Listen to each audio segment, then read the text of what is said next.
What's up guys, Wolf here. Welcome to another Remnant 2 video. In today's video, I'm going to showcase a very powerful long-range crit build. With this setup, we can hit over 3,300 DPS, which is significant. And we have great weapon handling, ammo generation, aggro utility, and very high rate of fire. This setup will allow you to absolutely melt any kind of enemy in the game from longer ranges so you can get them before they even get you. This is perfect for apocalypse difficulty. Now, I'm going to be using Handler and Hunter. Those two archetypes synergize perfectly together, but I would switch the Handler for Gunslinger. We'll go through that shortly, just in case the dog has a bit of a difficult time against enemies that are in the air or enemies that are flying around or boss fights, because sometimes the Handler can be ineffective. Now, the Hunter is perfect for long-range damage. We get Hunter's Focus.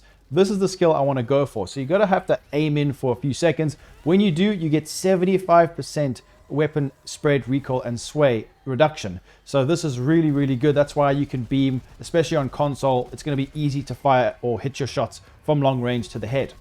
We also get a lot of crit chance. It's just really, really strong. And the added perks of these two archetypes are good. We get reload speed, which is a form of DPS in and of itself, which is really, really nice.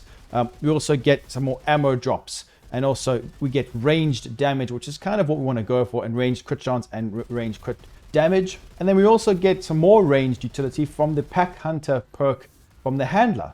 So how do I play with this setup? I like to just keep my distance, proc all of my very strong skills, and I would make use of a very, very strong assault rifle, which you can buy from the vendor early on, the Blackmore AR-47. Mine's only plus 15. It costs quite a bit, so it's going to take me a while to actually get mine leveled up further. But Hotshot is such a good mod. We imbue our ammunition. We do lots of extra damage, burning damage. It's actually really, really good. And I'm going to be using Transpose, which is a very good mutator.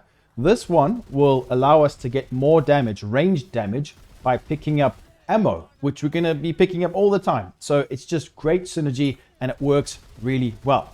Then if the enemies get close up, you can use any kind of melee weapon you want, but have a good sidearm in case you need to swap out because you don't want to be reloading. But with this setup, we can reload really, really quickly. So that kind of helps. But that's really it, guys. We beam from long range, lots of damage. That's the whole point of this, is to melt the enemies before they get near us. So let's take a look at the setup. Now you can use whatever armor pieces you want. It's always dependent on what you're playing in, what kind of situation you're in. You know, do you need more resistance for fire?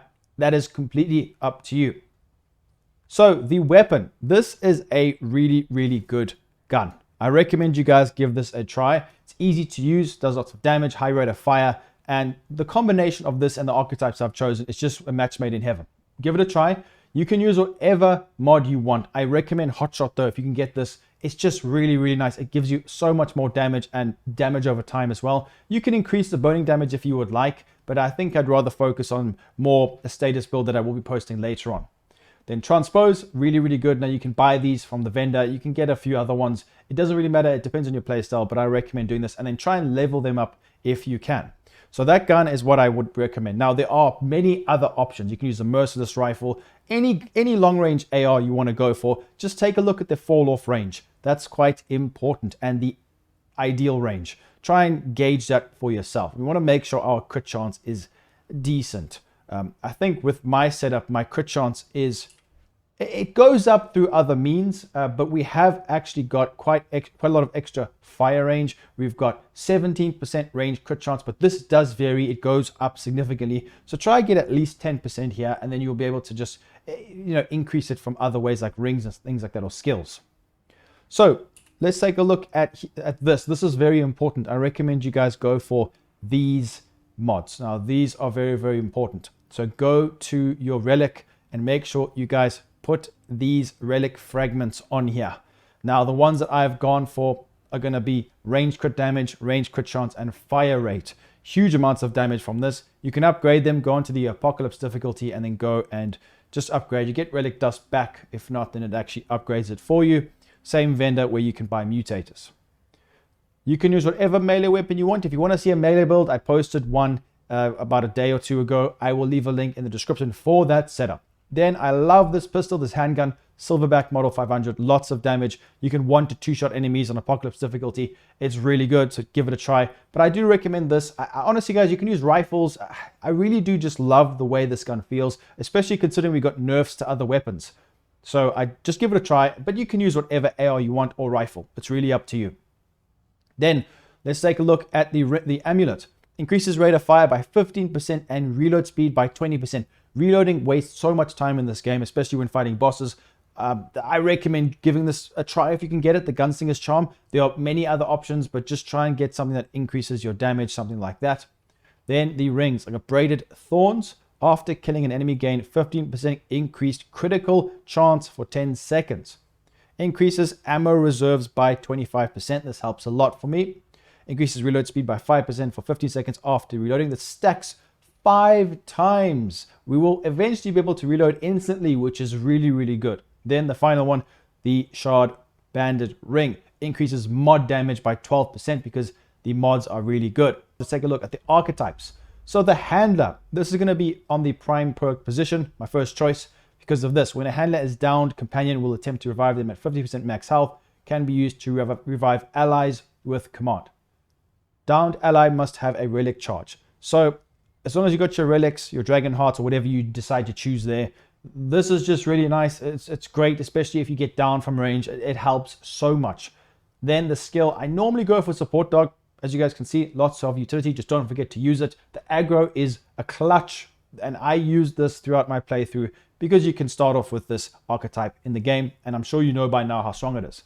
Then I would swap if we need more damage, attack dog. Then if you need more passive healing, this helps. It just depends what you want. But the perks are great, and it's great, especially playing in a team because of the friendly fire. But it's really up to you if you want it to go for Handler. If you go into a mission or a dungeon, should I say, and there's a bit of issue with the enemies flying all over the air and you can't actually get to them, your dog will be running around. Yes, you do get the passives, but I would go for Gunslinger.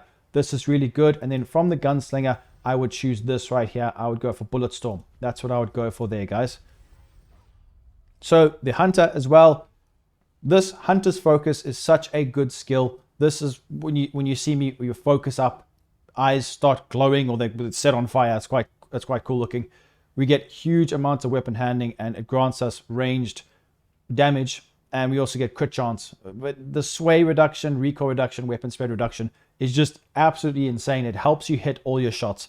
And it's really up to you. If you're on PC, you don't have to go for that. There are other options for you there. You just got to decide. We also get the long shot trait, which is really nice, but you don't have to put in anything into that because it can max it up by itself. So looking at the traits, this is really up to you.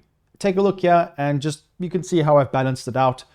Bigger, got some extra handling. You don't have to have this.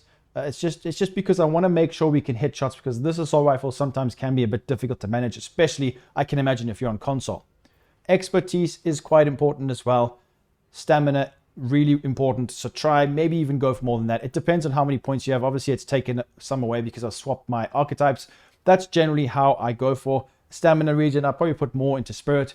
So there are other ones you can go for. I think movement speed could be viable. Stamina region, I'll probably put some more into that. It really just depends on how you're going to be playing. If you're going to be more aggressive, if you want to move around a bit more, it's really up to you. And it also depends what other traits cards you've got. I'm still leveling up. I'm still trying to make this build stronger. So let me know what you guys think in the comments down below. Make sure to leave a like, subscribe, and I'll see you very soon in the next one. Peace out, guys.